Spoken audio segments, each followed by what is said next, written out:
Chapter 7. Good lies make the world go round.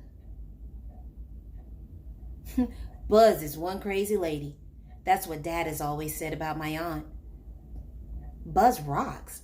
That's what Sarah and Daniel and I think.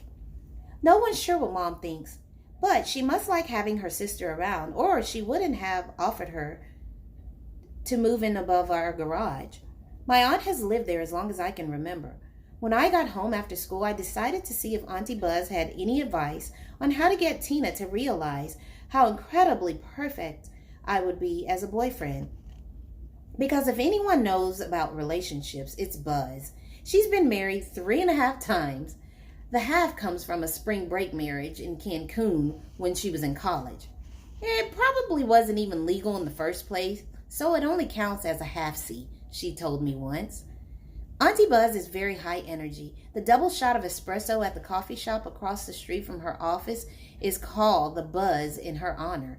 Dad watched her knock back a few espressos once and muttered to me, "That kind of energy must have been hard on all those husbands."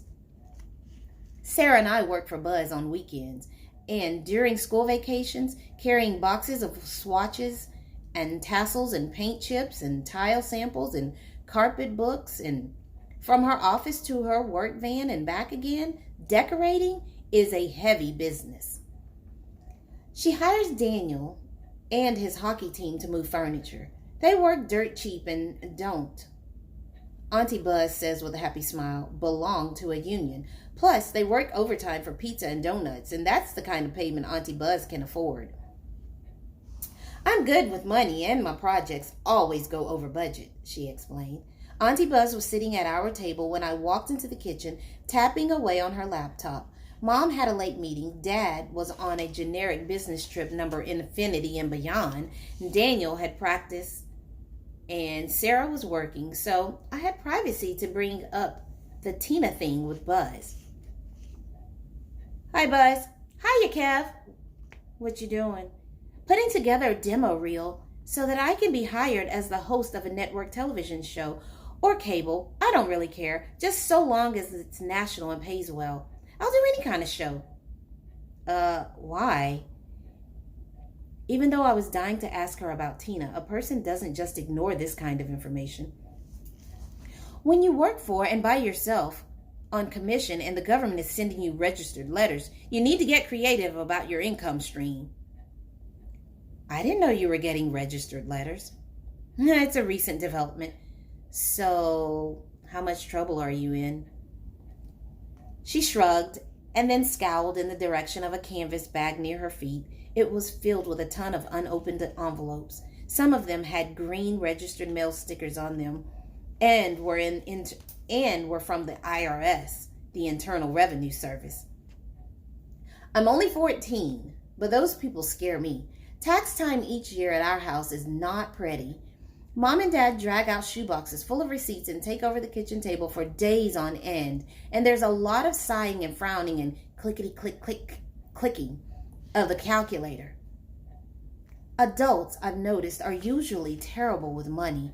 I thought about the sock full of cash I had hidden in my pajama drawer. I'm an excellent saver.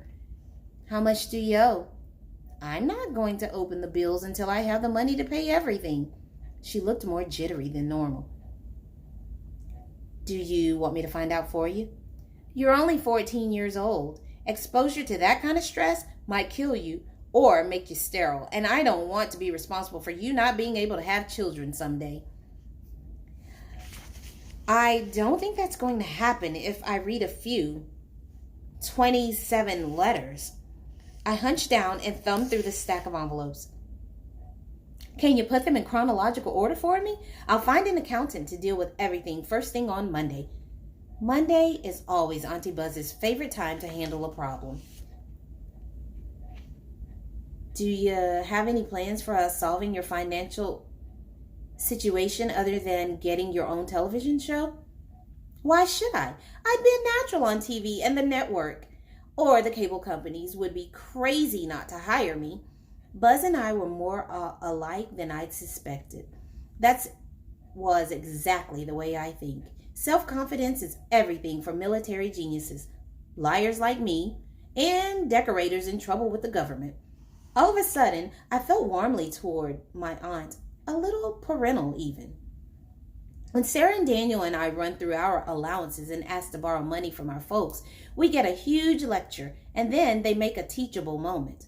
No one ever gets punished in this house because Mom says we should experience the consequences of our actions so that we can benefit from the learning opportunity.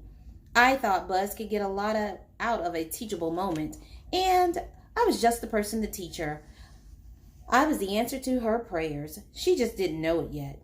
She was in a lot more trouble than Sarah or Daniel or I ever were. So she'd need more help and a bigger moment of teachabilitiness. And if that isn't a word, it should be. She didn't even notice when I took the bag to my room. I sat on the floor and separated the invoices from the checks. Then I went downstairs to the family computer in the basement and sorted through the boxes of software until I found the bookkeeping program Mom uses for her store. On the way back to my room, while Buzz was still on her laptop, I quietly rooted through her purse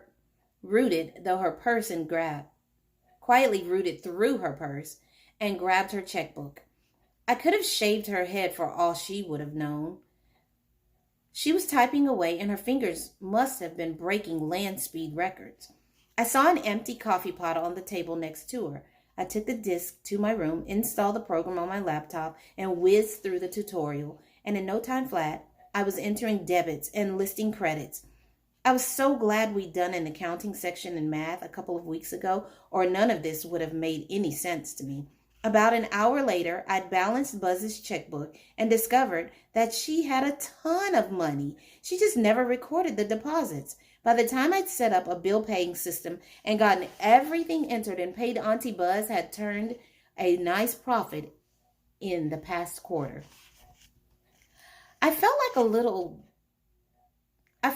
drunk with success. So I read the letters from the tax folks. I don't know what she was so freaked out about.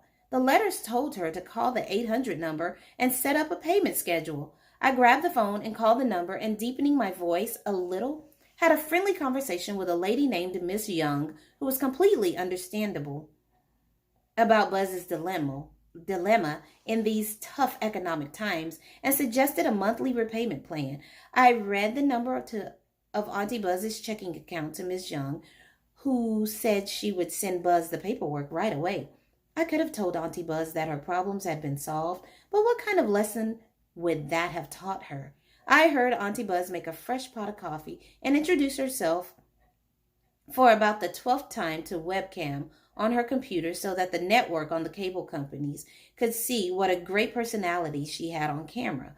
I had second thoughts about asking her for advice on Tina when I heard her pretend to banter with her imaginary co-host.